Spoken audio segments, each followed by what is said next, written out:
You know that feeling when you wake up and check your phone, hoping everything with your team is running smooth, but instead you see something that makes your stomach drop? Yeah, that's exactly where I'm at right now. Welcome back to Warriors News Fan Report, the place where you get the most updated news and all the rumors surrounding our beloved Golden State Warriors. I'm here to break down what's really happening behind the scenes, and trust me, what I'm about to share with you today is something we need to talk about seriously. Make sure you stick around until the end, because this situation could reshape our entire season, and I need to hear what you think about it. Let's get into it. So here's the thing. We all know this season has been a roller coaster, right? We've seen flashes of brilliance, we've seen struggles, we've watched our core guys battle through injuries and lineup changes, but there's been one constant question mark hovering over this team, one situation that keeps coming back no matter how much we try to ignore it. And Sunday night's game against the Chicago Bulls brought that question roaring back to the forefront in a way that none of us can ignore anymore. Picture this. We're missing Steph Curry, we're missing Draymond Green, we're missing Al Horford. 3 massive pieces of our rotation are sitting out. You'd think this would be the perfect opportunity for our young talent to step up and show what they're made of, right? You'd think Steve Kerr would be looking at his bench, seeing who's hungry, who's ready to prove themselves in a moment like this. And yet, when the game tipped off and I looked at who was getting minutes, I couldn't believe what I was seeing. Our 4th highest paid player, a guy who's supposed to be part of our future, a player we invested significant money in just months ago, didn't crack the rotation. Not even in a game where we were severely shorthanded. We ended up winning 123-91, which is fantastic, don't get me wrong. But the absence of this particular player from the 11 guys who saw action that night, that speaks volumes. That tells us everything we need to know about where things stand right now. Now, I know what you're thinking. Rotations change, players go in and out, coaches make decisions based on matchups and game flow. Steve Kerr himself said it best when he commented on these situations, noting that this happens to everybody except the stars, that guys come in and out of the rotation depending on who's available and how the team is playing. On the surface, that sounds reasonable. That sounds like standard coaching philosophy. But when you dig deeper into this specific situation, when you look at the timeline and the context surrounding everything that's happened over the past few months, you start to realize this isn't just about rotations or matchups. This is about something much bigger. Let me take you back to September 30th of last year. That was the day when Jonathan Kuminga finally ended his restricted free agency saga and signed a 2-year, $46.8 million contract with the Warriors. That negotiation process was anything but smooth. It dragged on well into training camp, and according to league sources at the time, there were harsh feelings on both sides. Kuminga reportedly felt forced to accept what was described as a team-friendly, tradable structure. Think about that for a second. A tradable structure. The organization structured his contract in a way that would make it easier to move him if they wanted to. That's not exactly a vote of confidence in someone you see as a cornerstone of your future, but here's where it gets interesting. The season started, and Kuminga came out firing. In the first 9 games, he was averaging 17.2 points, 7.1 rebounds, and 3.1 assists. He was making headlines. He was showing exactly why the Warriors invested in him, why there was so much excitement around his potential. For those 2 weeks, it felt like maybe, just maybe, all the contract drama was behind us, and we were finally going to see Jonathan Kuminga take that next step in his development. Then November 12th happened. During our victory against the San Antonio Spurs, Kuminga suffered bilateral knee tendonitis. That injury sidelined him for 7 games, and when he came back, something had changed. The momentum was gone. The confidence seemed shaken, and more importantly, his role within the team structure had shifted. He wasn't getting the same opportunities, wasn't seeing the same minutes, and the chemistry that was building in those first 9 games had evaporated. Fast forward to now, And we're looking at a situation where Kuminga has completely fallen out of Steve Kerr's rotation again. This is his 5th season with the Warriors, and throughout all 5 of those years, despite the interest he's generated around the league, despite the flashes of potential we've all seen, it's never quite felt like a perfect fit. There's always been this tension, this sense that the organization and the player aren't quite on the same page about his role, his development, his future with the team. And that brings us to January 15th. That's the date circled on everyone's calendar right now, because that's when Jonathan Kuminga becomes trade eligible under the terms of his new contract. And according to insider reports from ESPN's Anthony Slater, the prospects of a Kuminga trade are being described as strong, not possible, not potential, strong. That's a word that carries weight, that suggests this isn't just speculation or idle talk.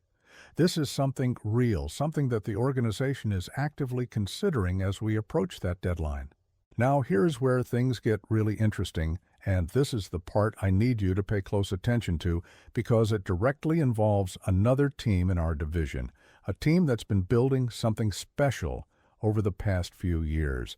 According to insider Mark Spears, the Sacramento Kings continue to have interest in acquiring Jonathan Kuminga. The Kings, our division rivals. A team that's been knocking on the door of contention, that's been looking for that extra piece to take them to the next level. But here's the twist, and this is crucial. While Malik Monk might still be available in a package from Sacramento's side, the previously included first-round pick is no longer expected to be part of their offer. So let me break down what that means for us. The Kings are still interested, they're still at the table, but they're not willing to part with premium draft capital anymore. Why? Well, there are a few possible explanations, and none of them are particularly encouraging from our perspective. First possibility, Kuminga's recent benching and his rocky relationship with the organization have diminished his trade value around the league.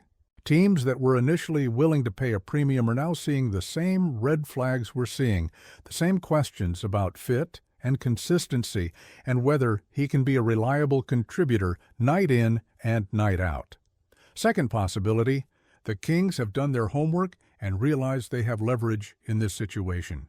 They know we're motivated to move him, they know January 15th is coming, and they know that if we're actively shopping him, we might not have as many suitors as we'd like. Either way, this is a significant development because it changes the entire calculus of what we can get back in return.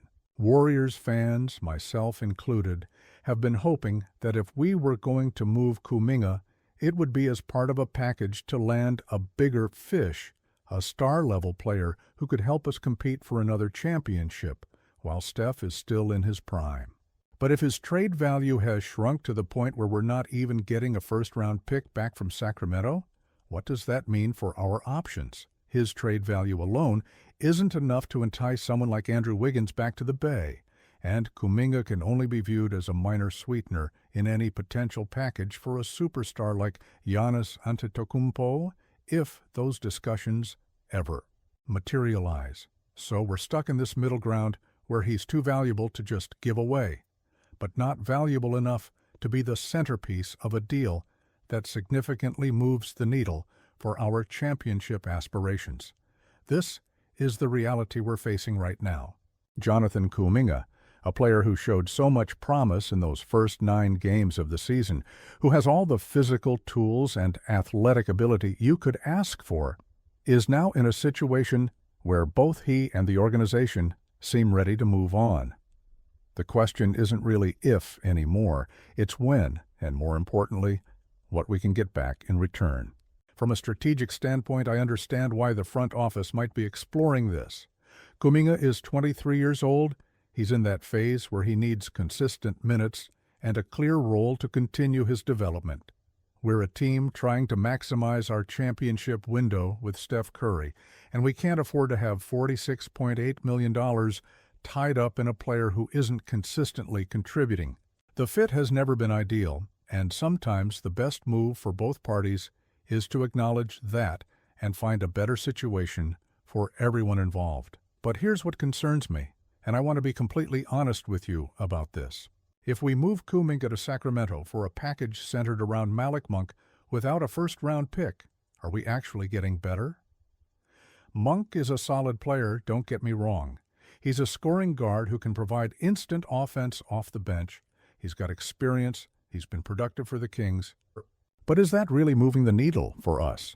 Are we significantly better with Monk than we are with Kuminga, especially when you factor in the age difference and the potential upside that Kuminga still has despite all his inconsistencies?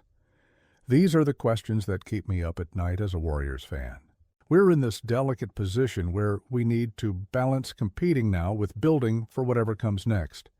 We need players who can help Steph win another championship, but we also need to be smart about our long-term flexibility and not mortgage our future for marginal improvements in the present. The other factor we can't ignore is what this means for team chemistry and organizational reputation. Kuminga's contract negotiations were already contentious. If we move him just a few months after signing him to that deal, what message does that send to future free agents? What does it say about how we value our young players? These are considerations that go beyond just the basketball fit, and they matter when you're trying to build and maintain a winning culture. Look, I want to be optimistic here because that's who I am as a Warriors fan. I believe in this organization. I believe in the leadership we have. And I believe that whatever decision gets made will be with the best interests of the team in mind. If the front office determines that moving Kuminga is the right call, then I trust they're seeing something we're not, that they have information and insights that justify that decision. But I also think it's important for us as fans to be realistic about what this means and to have our eyes wide open about the potential consequences. If Kuminga goes to Sacramento and thrives, if he becomes a consistent 20-point scorer for the Kings and helps them take that next step as a contender, that's going to sting. It's going to be one of those what-if scenarios that haunts us for years. On the flip side, if we make this move and it helps us add the right pieces around Steph to make one more legitimate championship run, then it'll all be worth it. That's the gamble we're looking at right now. What I do know is that January 15th is rapidly approaching, and once that date hits, things are going to move fast. The trade market is going to heat up. Conversations that have been happening behind closed doors are going to become public. And we're going to find out pretty quickly what the Warriors' plans are for Jonathan Kuminga and for this season as a whole. So here's what I need from you. I need to know what you think about all of this. Do you believe we should move Kuminga to Sacramento for a package centered around Malik Monk? Do you think we should hold onto him and try to work through these rotation issues? Or do you think we should be patient and wait for a better deal to come along, even if that means holding him past the February trade deadline? Drop your thoughts in the comments below because I genuinely want to hear different perspectives on this. This is a massive decision that could define our season, and as Warriors fans, we're all in this together. Before I wrap up, let me give you my final analysis on this situation. Jonathan Kuminga is a talented player with enormous physical gifts, but the fit with the Warriors has never quite worked the way we all hoped it would. The contract situation created tension. The injury derailed his momentum, and now we're at a crossroads where both sides might benefit from a fresh start. If Sacramento is offering Malik Monk and additional pieces, that's not a bad return for a player who's currently out of the rotation, but we need to make sure we're not selling low on someone who could still develop into a star elsewhere. The front office has some tough decisions to make in the coming weeks, and whatever they choose will have major implications for our championship aspirations this season and beyond. This is the reality of being a contending team with an aging superstar. Every decision matters, every move has consequences, and there's no margin for error. I trust our leadership to make the right call, but I also think it's healthy for us as fans to question these moves, to analyze them critically, and to hold the organization accountable for the decisions they make. If you want to stay updated on this situation and get all the latest Warriors news as it breaks, Make sure you're subscribed to Warriors News Fan Report and hit that notification bell so you never miss an update. We're going to be covering this Kuminga situation closely as we approach January 15th, and I'll be bringing you all the insider information and analysis you need to understand what's really happening with our team. Drop a like on this video if you found it helpful, share it with your fellow Warriors fans, and let's keep this conversation going in the comments. I'll see you in the next one. Go, Dubs.